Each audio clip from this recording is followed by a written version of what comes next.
Section 9.5, Trigonometric Ratios. By the end of this lesson, you should be able to find the sine, cosine, and tangent of an acute angle of a right triangle. You should also be able to use trigonometric ratios to solve problems. A trigonometric ratio is a ratio of the lengths of two sides of a right triangle.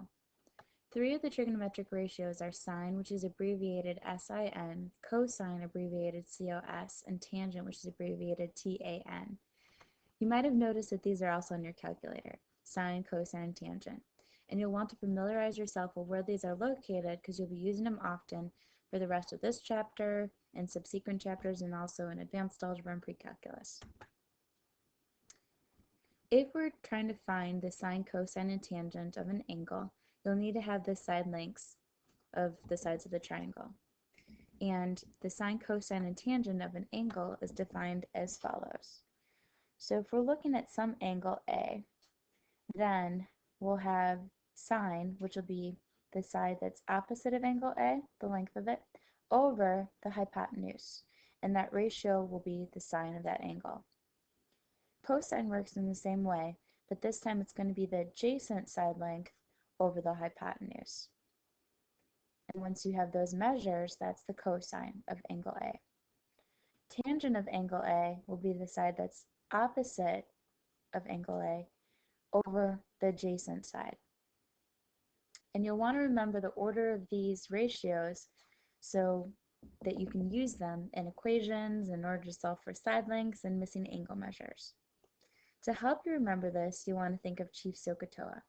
And if you could spell Chief Sokotoa's name, then you probably will not ever forget these ratios because sine is the ratio of the opposite side over the hypotenuse. Cosine is the ratio of the adjacent side over the hypotenuse. And tangent is the ratio of the opposite side over the adjacent side. Other things to keep in mind are what theta is and also what is an angle of elevation or what an angle of depression is. Theta is a Greek letter that's used as a variable to represent unknown angle measures, and you'll see this often whenever you're working with trigonometry. An angle of elevation and angle of depression are formed when you're talking about the angle formed by the ground up towards some object or from the ground down below towards some object. Sometimes we'll use angles of elevation when we're talking about the height of a building or the height of a tree, and this is your angle of elevation. And angles of depression are often used when we're talking about standing above something, or if you're on a boat in the ocean and you want to measure something that's below the surface. So this would be the angle of depression. For this example, we need to find the sine, cosine, and tangent of angle P. So we're going to want to take a look, and we can say that this is theta. It's an unknown angle, but it's the angle that we're working with. What we'll also want to do is to label the sides of this triangle in relationship to where this angle is located.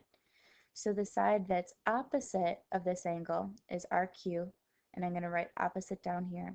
The hypotenuse always stays the same because it'll always be across from your right angle. And then the side that's adjacent to or right next to the angle is the adjacent side. I like to write down the measures for the opposite side or the names for opposite and hypotenuse because those are typically a little bit easier to figure out if you're having trouble figuring out which one is the adjacent side. After you have this, then it's just a matter of substituting in the values into the ratio.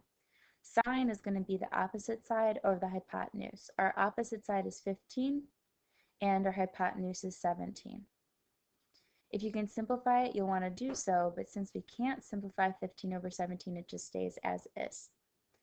Cosine is the adjacent side over the hypotenuse. Our adjacent side is 8, and our hypotenuse is 17.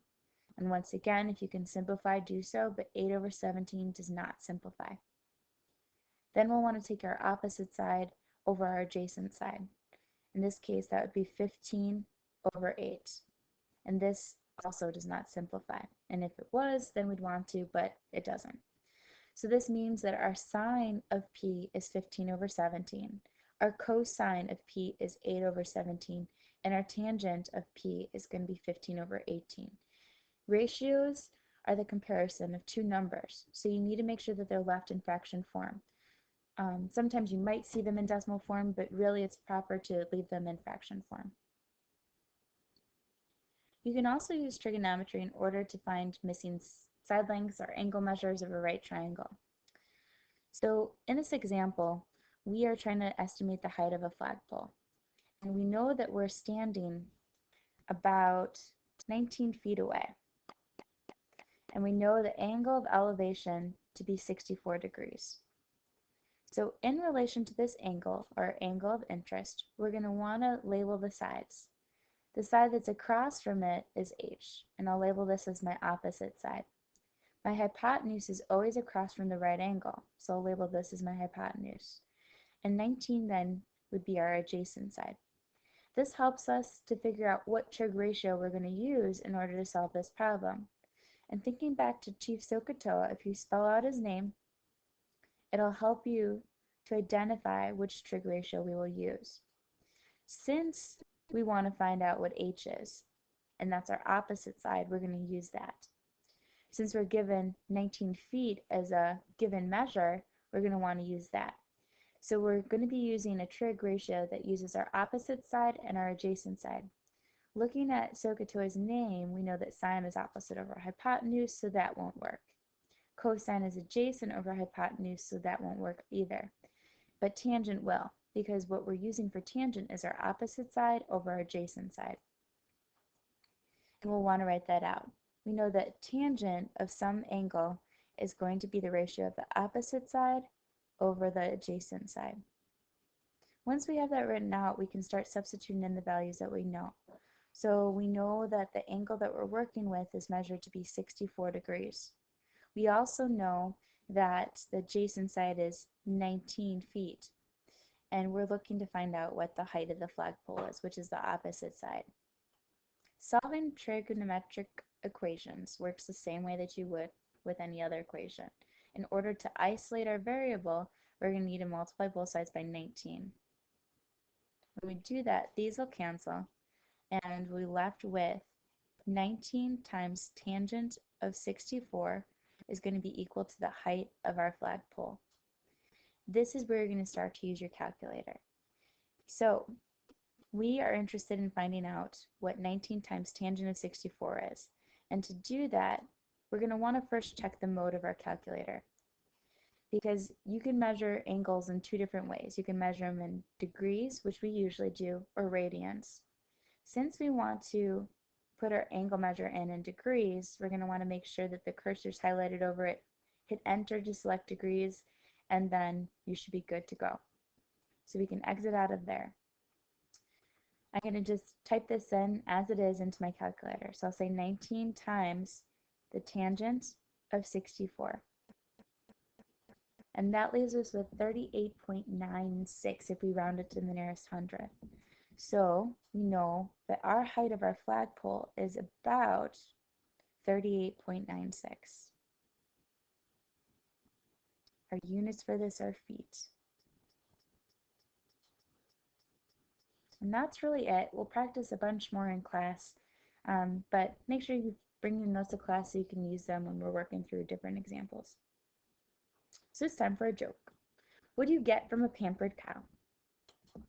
Spoiled milk.